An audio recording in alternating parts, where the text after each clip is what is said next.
तो देखिएगा हमारा जो ये सीरीज चल रही है, ठीक है, हिस्ट्री पे है, तो आज हम पढ़ेंगे महाजनपद, ठीक है। इससे पिछले लेक्चर भी जो अपना महाजनपदों पर रहा है, तो ये महाजनपद का ये पार्ट 2 है जो हम पढ़ेंगे। इसमें 15 क्वेश्चन आज भी होंगे, एमसीक्यू फॉर्म में हम करेंगे इस महाजनपदों को कवर, ठीक है। तो आइए शुरू करते हैं अपना लेक्चर।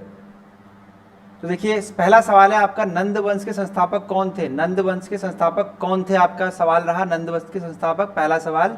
तो उसमें ऑप्शन है आपका महापद्मनंद, ठीक है, कालाशोक, घनानंद और नागार्जुन, ठीक है। ऑप्शन है महापद्मनंद, कालाशोक, घनानंद और नागार्जुन, ठीक है। आपके ऑप्शन रहे ये, तो जवाब दीजिएगा अपना कौन जो है वो आपके नंद वंश के संस्थापक रहे। 3 सेकंड का समय रहा आपके पास। तो देखिए पहले सवाल का जवाब है नंद वंश के संस्थापक रहे आपके महापद्मनंद। महापद्मनंद जो है वो आपके नंद वंश के संस्थापक रहे। नंद वंश के संस्थापक आपके रहे महापद्मनंद। तो फर्स्ट का बी ऑप्शन, फर्स्ट का जो ए ऑप्शन जो है आपका करेक्ट है। दूसरे सवाल की तरफ बढ़ते हैं। देखिए ग्रीक यूनानी लेखकों द्वारा किसे अग्रमीज और जैनड्रमीज कहा गया? ग्रीक यूनानी लेखकों द्वारा किसे अग्रमीज जैनड्रमीज कहा गया? तो ऑप्शन है आपके पास अजातशत्रु, कालाशोक, महापद्मनंद और डी है आपके पास घनानंद। तो जवाब दीजिएगा अपना 3 सेकंड के अंदर, ठीक है। तो देखिएगा घनानंद जो है वो ग्रीक यूनानी लेखकों द्वारा, ठीक है, घनानंद को जो है एग्रमीज और जेंड्रमीज नाम से जाना गया, ठीक है, घनानंद को, ठीक है। ऑप्शन है आपके पास डी, ठीक है। तो ये डी ऑप्शन जो है करेक्ट है। ग्रीक यूनानी लेखकों द्वारा घनानंद को जो है वो एग्रमीज और जेंड्रमीज के नाम से जाना गया, ठीक है। ऑप्शन नंबर डी जो है सेकंड का वो करेक्ट आंसर है। फिर देखिएगा अगला क्वेश्चन है, प्राचीन भारत में दूसरा विदेशी आक्रमण एवं पहला यूरोपीय आक्रमण किनके द्वारा किया गया?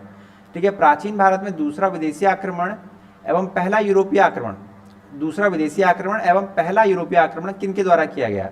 तो देखिए ध्यान से सुनिएगा। ऑप्शन ईरानियों द्वारा, यूनानियों द्वारा, शकों द्वारा या कुषाणों द्वारा। तीसरा सवाल रहा आपके पास, 4 ऑप्शन रहे, 3 सेकंड का समय रहा, जवाब दीजिएगा अपना। देखिएगा इसका करेक्ट ऑप्शन है यूनानियों द्वारा। यूनानियों द्वारा जो है वो पहला यूनानी आक्रमण जो था पहला विदेशी आक्रमण रहा, ठीक है, प्राचीन भारत में। ध्यान रखिएगा प्राचीन भारत में दूसरा विदेशी आक्रमण और पहला यूरोपीय आक्रमण यूनानियों द्वारा रहा। तो ऑप्शन नंबर बी जो है करेक्ट आंसर जो है इसका थर्ड का बी रहा। ऑप्शन नंबर बी जो है यूनानी द्वारा। चौथे सवाल की तरफ बढ़ते हैं। ध्यान से सुनिएगा इस सवाल को, ठीक है। ये प्राचीन भारत में पहला विदेशी आक्रमण किनके द्वारा किया गया? सवाल फिर सुन लेते हैं।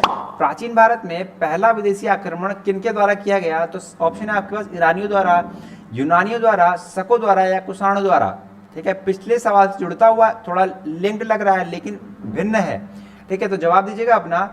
4 ऑप्शन आपके पास ईरानियों द्वारा, यूनानियों द्वारा, शकों द्वारा, कुषाणों द्वारा, ठीक है। अपना आंसर लिख दीजिएगा 3 सेकंड के अंदर। देखिए चौथे का जो है वो प्राचीन भारत में पहला विदेशी आक्रमण ईरानियों द्वारा किया जाता है। ईरानियों द्वारा पहला विदेशी आक्रमण किया जाता है प्राचीन भारत में। तो ऑप्शन नंबर ए जो है आपका करेक्ट ऑप्शन है। Option number A correct option आपका है, ईरानियों द्वारा जो है पहला विदेशी आक्रमण होता है प्राचीन भारत में। फिर बढ़ते हैं अपने छठे सवाल की तरफ, 5वें सवाल की तरफ। देखिए सिकंदर, हाँ, सिकंदर ने भारत पर कब आक्रमण किया? सिकंदर ने भारत पर कब आक्रमण किया? तो ऑप्शन है आपके पास 326 ईसा पूर्व, 326 ईस्वी, 323 ईसा पूर्व, 323 ईस्वी, ठीक है। तो जवाब दीजिएगा अपना, इसका सही आंसर बताइएगा कि सिकंदर ने भारत पर कब आक्रमण करते हैं सिकंदर। 3 सेकंड का समय रहा आपके पास। देखिए 5वें सवाल का सही ऑप्शन है 326 ईसा पूर्व जो है सही ऑप्शन है। 326 ईसा पूर्व 5वें का फर्स्ट ऑप्शन जो है आपका सही ऑप्शन है आपके पास, ठीक है। सिकंदर भारत पर आक्रमण करता है 326 ईसा पूर्व। छठा सवाल है आपके पास, मगध की प्रथम राजधानी कौन सी थी? मगध की प्रथम राजधानी कौन सी थी? Option number A Pataliputra, B Vaishali, C Rajgriha और डी चंपा। तो 3 सेकंड का समय रहा आपके पास, बताना है आपको मगध साम्राज्य की प्रथम राजधानी कौन सी थी। देखिए छठा सवाल है मगध की प्रथम राजधानी। देखिए तो प्रथम राजधानी रही राजगृह, ठीक है। प्रथम राजधानी आपकी रही मगध साम्राज्य की। तो ऑप्शन नंबर सी 6 का करेक्ट ऑप्शन है। बढ़ते हैं अपने 7वें सवाल की तरफ। किस शासक द्वारा सर्वप्रथम पाटलिपुत्र का राजधानी के रूप में चयन किया गया? किस शासक द्वारा सर्वप्रथम पाटलिपुत्र का राजधानी के रूप में चयन किया गया?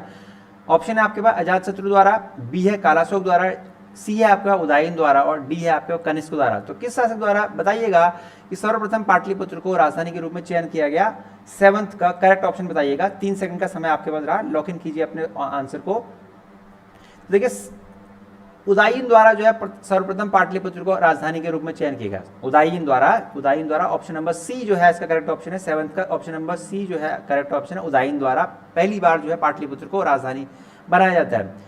फिर हम आते हैं अपने 8वें सवाल की तरफ, जो कहता है देखिए 16 महाजनपदों की सूची उपलब्ध है। 16 महाजनपदों की सूची उपलब्ध है महाभारत में, अंगुत्तर निकाय में, सी कहता है छंदोग्य उपनिषद में, डी है संयुक्त निकाय में। तो बताइएगा आप 16 महाजनपदों का जिक्र जो है वो कहाँ किया गया है। 8वां सवाल रहा आपके पास, 3 सेकंड का समय रहा आपके पास, ठीक है। 8वें सवाल का जवाब बताइएगा। तो देखिए 8वें सवाल का सही उत्तर है अंगुत्तर निकाय में जो है वो ऑप्शन नंबर बी आपका करेक्ट है, ठीक है। अंगुत्तर निकाय में 16 महाजनपद जहां जो है 16 महाजनपदों का जिक्र किया गया है। 9वां सवाल देखिए आपके पास क्या है, निम्नलिखित में से मगध का कौन सा राजा सिकंदर महान का समकालीन था। निम्नलिखित में से मगध का कौन सा राजा सिकंदर महान का समकालीन था।